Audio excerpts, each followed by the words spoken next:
Bonjour à toutes et à tous. Je me présente devant vous ce matin dans le cadre des dimanches de la manne fraîche. Que Dieu vous bénisse abondamment. Je suis le frère Félix de la manne fraîche, fils engendré par frère Christ Moïse, le fils de l'homme 3 fois saint, le Machia du Seigneur, le pasteur de Dieu. Que Dieu vous bénisse abondamment. Je suis devant vous, comme je l'ai dit tout à l'heure, dans le cadre des dimanches de la manne fraîche. Et mon thème ce matin, c'est le suivant. L'apôtre Paul n'a pas posé le fondement de l'Église. L'apôtre Paul n'a pas posé le fondement de l'Église. Je le répète, l'apôtre Paul n'a pas posé le fondement de l'Église. Ce n'est pas l'apôtre Paul qui a posé le fondement. Aujourd'hui, le commun des mortels, tout le monde, les chrétiens en général, disent que c'est l'apôtre Paul qui a posé le fondement. Avant d'entrer même dans le vif du sujet, on va faire la prière des saints. Voilà. Seigneur, en ce matin, je vais te dire merci parce que tu fais de moi un saint et tu as fait de moi un saint. Merci Seigneur parce que je ne connais pas de péché et je ne pêche pas. Merci Seigneur parce que ce matin, il n'y a pas de péché en moi. Je suis devant toi tout heureux, tout fier de te prêcher et de donner ta parole. Merci infiniment. Merci parce que tu as fait de moi un saint.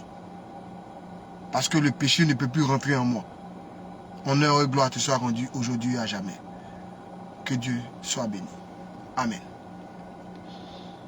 Donc, cela dit, on va commencer. Je disais tout à l'heure que l'apôtre Paul n'a pas posé le fondement de l'Église. L'apôtre Paul là, ce n'est pas lui qui a posé le fondement de l'Église. On va lire dans 1 Corinthiens 3, 10 à 11. Il dit ici, sur la grâce de Dieu qui m'a été donnée, j'ai posé le fondement comme un sage architecte et un autre bâtit dessus. Mais que chacun prenne garde à la manière dont il bâtit dessus. Car personne ne peut poser un autre fondement que celui qui a été posé, savoir Jésus-Christ.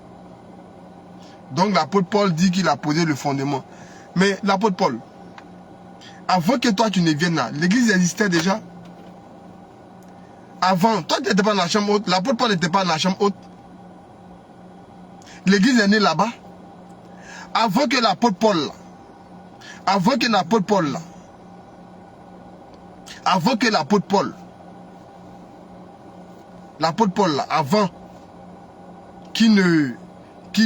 qu'on entende parler de l'apôtre Paul, l'église existait déjà. L'église existait déjà. L'église existait déjà. Donc d'où sort-il que c'est lui qui a posé le fondement? L'apôtre Paul n'a pas posé le fondement de l'église. Je suis désolé pour ceux qui le croient. L'apôtre Paul n'a pas posé le fondement de l'église. Non, non, ce n'est pas l'apôtre Paul. L'apôtre Paul n'a pas posé le fondement. Ce n'est pas lui. On va lire des versets ce matin-là qui vont nous montrer que ce n'est pas l'apôtre Paul. L'apôtre Paul lui-même là, il lui imposait les mains. C'est parce que l'église existait déjà qu'il lui imposait les mains pour qu'il aille exercer son ministère. Si l'église n'existait pas là, comment est-ce qu'ils allaient faire pour lui imposer les mains? C'est parce que l'église existait déjà. Et comment toi tu peux poser les fondements de ce qui existe déjà? Quand une maison qui est déjà construite, toi tu vas venir après pour poser les fondements d'une maison qui est déjà construite. Comment est-ce qu'on peut poser les fondements d'une maison qui a été déjà construite? Moi je me pose cette question. Par quelle alchimie? Par quelle magie? On va poser les fondements d'une maison qui a été déjà construite, qui est déjà là. L'église existait déjà. Avant que toi, l'apôtre Paul, tu ne viennes. Toi, l'apôtre Paul passait son temps à persécuter les chrétiens. À persécuter ceux qui croient en Jésus.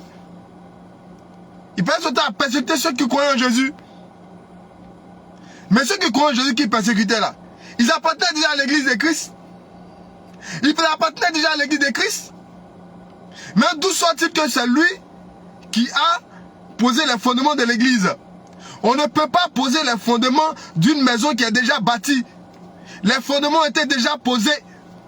Donc ceux qui disent que c'est l'apôtre Paul qui a posé le fondement de l'église, nous inscrivons faux. Nous disons que c'est faux, ce n'est pas l'apôtre Paul. L'apôtre Paul n'a pas posé de fondement. Ce n'est pas lui qui a posé le fondement de l'église. Ce verset-là, moi, je ne crois pas en ça. Moi, c'est bizarre. Il me fait bizarre ce verset. Ce n'est pas l'apôtre Paul qui a posé le fondement de l'église. Vous les chrétiens qui croyez que c'est l'apôtre Paul qui a posé le fondement de l'église, c'est faux. C'est faux. Il a certes été envoyé aux nations, mais ce n'est pas lui qui a posé le fondement de l'église. Non. Non. Donc Pierre est là. Pierre qui a marché avec Jésus. Jean qui a marché avec Jésus. Les gens qui ont souffert. Les gens qui ont marché avec Jésus. Jésus va les laisser. Et il va aller prendre quelqu'un qui persécute l'église. Quelqu'un qui persécute les chrétiens. Pour que lui vienne ici là poser les fondements de l'église. Mais attends. Attends. Prenez-nous au sérieux. Hein. On va lire. Dans Acte 13. À partir du verset 1. Acte 13 à partir du verset 1 qu'on va lire. Et on verra vraiment si c'est l'apôtre Paul qui a posé le fondement de l'église. L'apôtre Paul n'a pas posé le fondement de l'église. Ce n'est pas l'apôtre Paul. L'apôtre Paul n'a rien posé. Lui-même, il est venu de l'église là. Et puis, ils l'ont oint depuis pour qu'il commence son ministère. Il a été oint par les gens qui étaient déjà dans l'église. Il a été oint par les gens qui étaient déjà dans l'église. Donc, comment toi, tu vas venir poser le fondement d'une maison qui était déjà bâtie? Moi, je ne crois pas en ça. On va lire Acte 13, à partir du verset 1. Il y avait dans l'église d'Antioche des prophètes et des docteurs. Barnabas, Simeon, appelé Niger, Lucius de Cyrène, Manaën, qui avait été élevé avec Hérode le tétrarque et Saul. Pendant qu'ils servaient le Seigneur dans leur ministère et qu'ils jeûnaient, le Saint-Esprit dit, mettez-moi à part Barnabas et Saul pour l'œuvre à laquelle je les ai appelés. Ils servaient déjà le Seigneur. L'église existait déjà. L'église existait déjà. Et puis ils ont mis à part Saul et Barnabas. Saul là, celui qui est Paul, ils l'ont mis à part et Barnabas. Ils l'ont oint pour qu'il aille faire son... Il aille prêcher. Ils l'ont oint. Ils l'ont oint ce jour-là. Ils l'ont oint pour qu'il parte prêcher. Donc lui, il va... Attends. L'apôtre Paul n'a pas posé le fondement. C'est un enseignement erroné. C'est un enseignement erroné. L'apôtre Paul n'a pas posé de fondement. C'est un enseignement erroné. C'est un faux enseignement. L'apôtre Paul, ce n'est pas lui qui a posé le fondement de l'église. Il n'était même pas dans la chambre haute, là où l'église a commencé. Il n'était même pas là-bas. Alors, quelqu'un qui n'était pas au début, lui va poser le fondement de ce qui a commencé bien avant lui. Qui vous a dit ça? Qui vous a dit ça? L'apôtre Paul n'a pas posé le fondement. Ce n'est pas lui qui a posé le fondement de l'église. Il n'était même pas dans la chambre haute. Il n'y était même pas. On va lire un autre verset. Ne chauffez pas que des gens maintenant. L'apôtre Paul, ce n'est pas lui qui a posé le fondement. On lit. Cependant, je prends Acte 9 à partir du verset 1. La lecture sera un peu longue, mais on va écouter. Cependant, Saul, respirant encore la menace et le mettre contre les disciples du Seigneur. Voici son travail. C'est ce qu'il faisait avant. Se rendit chez le souverain sacrificateur. Il lui demanda des lettres pour les synagogues de Damas, afin que s'il trouvait des partisans de la nouvelle doctrine, hommes ou femmes, il les amenait liés à Jérusalem. Il persécutait l'église déjà. Il persécutait l'église déjà. Comment quelqu'un qui persécutait l'église, qui était déjà là, lui va venir encore poser les fondements de cette église-là? C'est faux. Comme il était en chemin et il approchait de Damas, tout à coup, une lumière venant du ciel resplendit autour de lui. Il tomba par terre et il entendit une voix qui lui disait, « Saul, Saul, pourquoi me persécutes-tu » Il répondit, « Qui es-tu, Seigneur » Et le Seigneur dit, « Je suis Jésus que tu persécutes. Il te serait dur de regimber contre les aiguillons. » Vous voyez, Saul là, il partait persécuter et il a croisé Dieu. Il a croisé Jésus son chemin. Donc il partait persécuter qui? Il partait persécuter l'église qui existait déjà. Donc ce n'est pas lui qui a posé le fondement.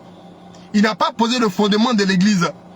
Même s'il a été envoyé aux nations, c'est l'enseignement de l'église qui était déjà là. C'est dessus lui s'est basé pour aller enseigner.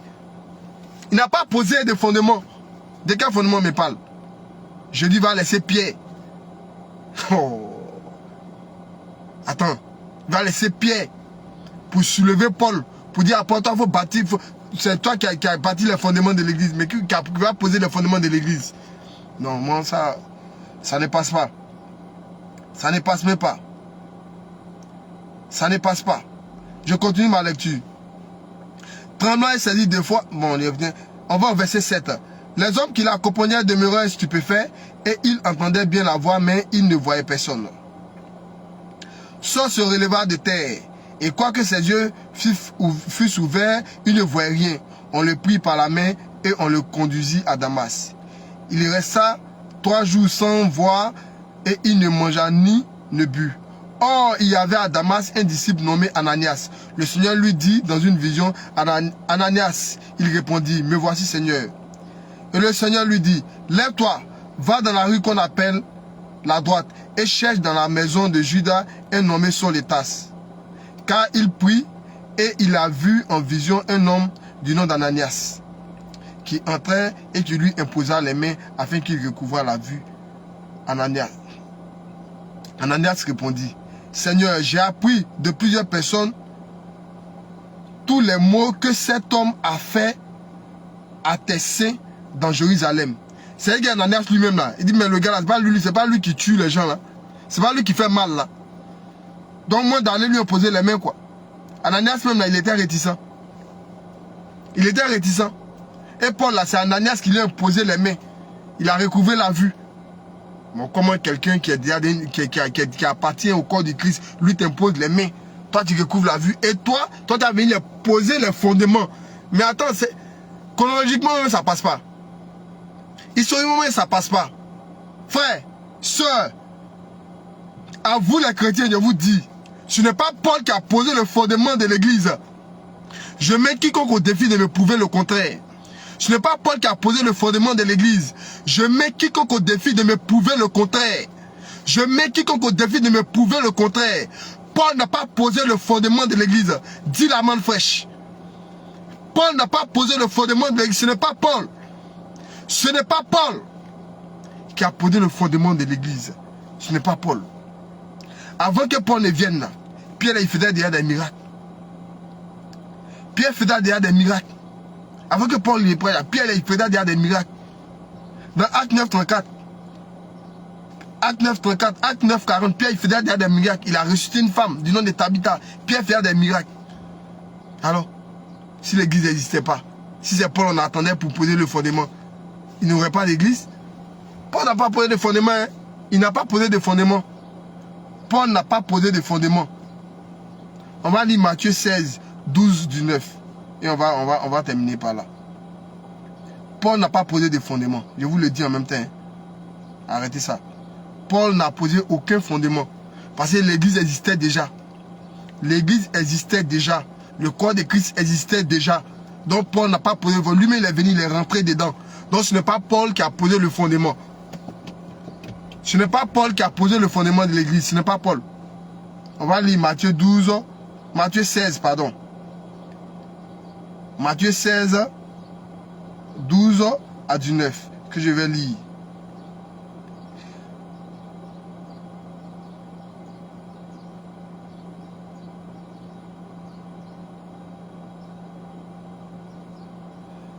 On va prendre à partir du verset 13.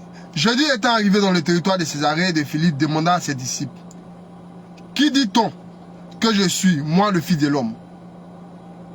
Il répondit, les uns disent que tu es Jean-Baptiste, les autres Élie, les autres Jérémie ou l'un des prophètes. Et vous? Leur dit-il, qui dites-vous que je suis? Simon-Pierre répondit, tu es le Christ, le Fils du Dieu vivant. Jésus reprenant la parole lui dit, tu es heureux Simon, fils de Jonas, car ce ne sont pas la chair et le sang qui t'ont révélé cela, mais c'est mon Père qui est dans les cieux. Et moi je te dis que tu es Pierre, et que ces pierres, je bâtirai mon église, et que les portes du séjour des morts ne prévaudront point contre elle. Voici Pierre. Voici ce que Jésus a dit à Pierre. Voici ce que Jésus a dit à Pierre. Pierre là, si moi, aujourd'hui, je peux dire que quelqu'un a posé le fondement de l'église, c'est Pierre. Ce n'est pas Paul.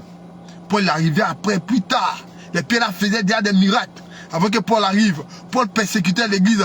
Pendant que les pierres là travaillaient, il avait déjà posé le fondement. Paul n'était pas dans la chambre haute là où l'église a commencé. Donc, Paul n'a pas posé le fondement de l'église. Paul n'a pas posé le fondement de l'église. On reconnaît que c'est l'apôtre Paul, lui, c'est vrai, mais ce n'est pas lui qui a posé le fondement de l'église. Ce n'est pas Paul. Ce n'est pas Paul. Que Dieu vous bénisse abondamment. C'était Félix le Grand, prédicateur de la Manne fraîche. Que Dieu vous bénisse abondamment et qu'il veille sur vous. À dimanche prochain.